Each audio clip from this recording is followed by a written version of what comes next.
तुम्ही पाहत आहात MCN न्यूज मराठी। महाराष्ट्र इमारत व इतर बांधकाम कामगार कल्याणकारी महामंडळामार्फत नोंदणीकृत बांधकाम कामगारांना देण्यात येणाऱ्या भांडे संचाचे वितरण अनेक महिन्यांपासून रखडल्याच्या निषेधार्थ वाशिम जिल्ह्यातील मंगरुळपीर तालुक्यात येणाऱ्या तरहाडा येथे बांधकाम कामगार व महिला लाभार्थ्यांनी रास्ता रोको आंदोलन केले। सामाजिक कार्यकर्ते गजानन आसरे यांच्या नेतृत्वाखाली झालेल्या या आंदोलनात महिला बांधकाम कामगारांचा मोठ्या संख्येने सहभाग होता। भांडे संच मिळण्यासाठी आवश्यक अर्ज व कागदपत्रांची पूर्तता करूनही अद्याप लाभ मिळालेला नसल्याने महिला लाभार्थ्यांनी प्रशासनाविरोधात तीव्र नाराजी व्यक्त केली। भांडे संचाच्या वितरणासाठी संबंधित कार्यालय तसेच प्रशासनाकडे वारंवार पाठपुरावा करण्यात आला। यापूर्वी जिल्हाधिकारी कार्यालयालाही निवेदन देण्यात आलं होतं, मात्र त्यानंतरही कोणतीही ठोस कार्यवाही न झाल्याने अखेर रास्ता रोको आंदोलनाचा मार्ग स्वीकारावा लागल्याची तक्रार यावेळी आंदोलकांनी केली। आश्वासन नको, भांडे संचाचे प्रत्यक्ष वाटप करा अशी ठाम मागणी करत आंदोलकांनी प्रशासनाचे लक्ष वेधले। पात्र व नोंदणीकृत बांधकाम कामगारांना त्यांच्या हक्काच्या कल्याणकारी योजनेचा लाभ तातडीने मिळावा अशी मागणीही यावेळी करण्यात आली।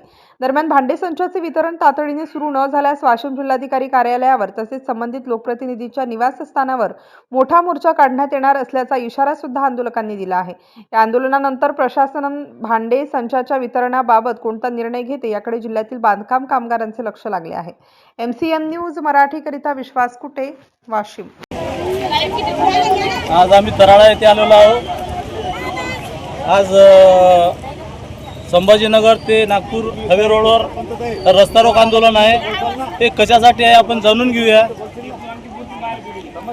आपण रस्ता रोको आंदोलन करता हे बघा, गेल्या कित्येक वर्षापासून म्हणजे कमीत कमी 1.5 वर्ष झाले या महिलांनी भांड्यांचा संच मिळण्याकरता जे इतर बांधकाम जे महाराष्ट्र इमारत व इतर बांधकाम जे योजनेत मार्फत जे या महिलांनी नोंदणी केलेली आहे, या नोंदणी माध्यमातून यांना भांड्यांचा संच मिळणार होता। त्या भांड्यांचा यांनी पैसे सुद्धा भरलेले आहेत। गेले 1.5 वर्ष झाले ते पैसे तर भरलेले आहेत। आपण बघा या 4 आजूबाजूच्या वाशिम जिल्ह्याच्या 4 जिल्ह्यामध्ये 5 पैसे हे न भरता त्यांना भांड्याचा संच वाटप झालेला आहे। त्यांना वाटप झाल्या असतात। मी म्हणतो या वाशिम जिल्हा आकांक्षित जिल्हा असल्यामुळे या जिल्ह्यामध्ये सर्वप्रथम वाटायला पाहिजे होता। गेल्या 1.5 वर्षापासून या महिलांना त्या भांड्याच्या संचापासून असं ताटकळत बसावं लागत आहे।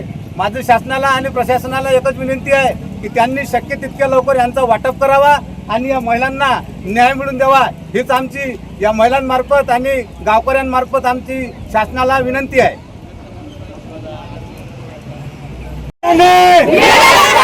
भांड्याच्या संचाचा वाटप, भांड्याच्या संचाचा वाटप असे कसे देत नाही, घेतल्याशिवाय राहत नाही, असे कसे देत नाही। मंडळ आमच्या हक्काचा नाही, कोणाच्या बापाचा मंडळ आमच्या हक्काचा, कामगाराला न्याय, कामगाराला न्याय।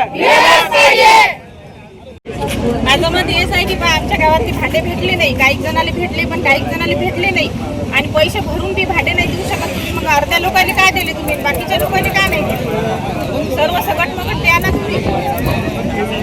हेच मत आहे। आणि आधार यांचे पगारही बी काही जणांचे नाही आहेत, पगारही नाही येऊ राहिले निराधार लोकांचे। तुम्ही साहेबांकडे भेटले ना का, काही बोलले ना का? नाही, साहेबांकडे नाही निवेदन दिलेलं आहे का? निवेदन दिलेलं आहे। त्याचं काय मत आहे त्याच्यावर?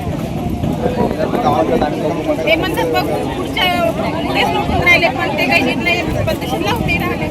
बघू म्हणून 1.5 वर्ष बघू म्हणून 1-1.5 वर्ष होऊन राहिले, काही भांडे भेटायचं विषयच नाही, पैसे वगैरे भरलेले। आता आणखी रिव्ह्यूची तारीख आहे।